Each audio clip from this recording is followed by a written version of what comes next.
ఒకటి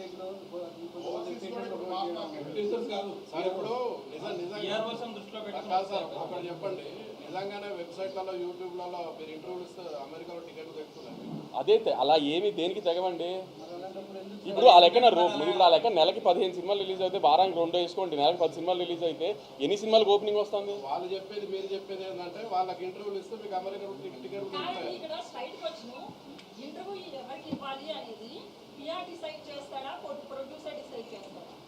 maximum PRO decide చేస్తున్నారు. ఎంతంతా గుడ్డిగా నమ్ముతున్నారు ఎందుకు పిఆర్ఓ మీరు?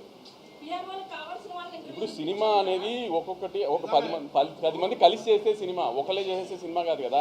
ఇప్పుడు మీడియా దగ్గరికి ప్రమోషన్ దగ్గరికి వచ్చేప్పటికి నాకు కొన్ని ఐడియాస్ ఉండొచ్చు, నా వెబ్ మీడియా చెప్తున్నారు అమెరికాలో ప్రయోజనం లేదు, ఎక్కడా ప్రయోజనం లేదు. మరి అట్లాంటప్పుడు అంత గుడ్డిగా ఎందుకు నమ్ముతున్నారు సార్? నేను ఇప్పటికీ అదే గుడ్డిగా చెప్తాను, ఒక ప్రోమో నచ్చాలి, ఒక పాట నచ్చాలి, ట్రైలర్ నచ్చాలి, అప్పుడే టికెట్ తెగుతుంది.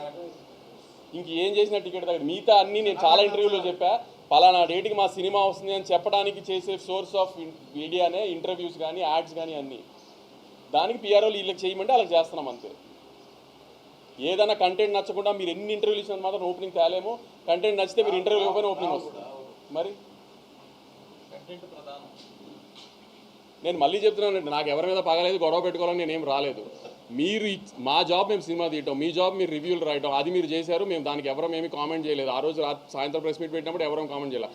దాని తర్వాత జరిగిన పరిణామాలు ఏవీ కరెక్ట్గా జరగలేదు ఈ సినిమాకి సంబంధించి. అలాంటివి మాత్రం రిపీట్ చేయదు. రిపీట్ చేస్తే మీరు అన్నట్టు మీ దారి మీరు చూసుకుందాం, మా దారి మేము చూసుకుంటాం అంతే.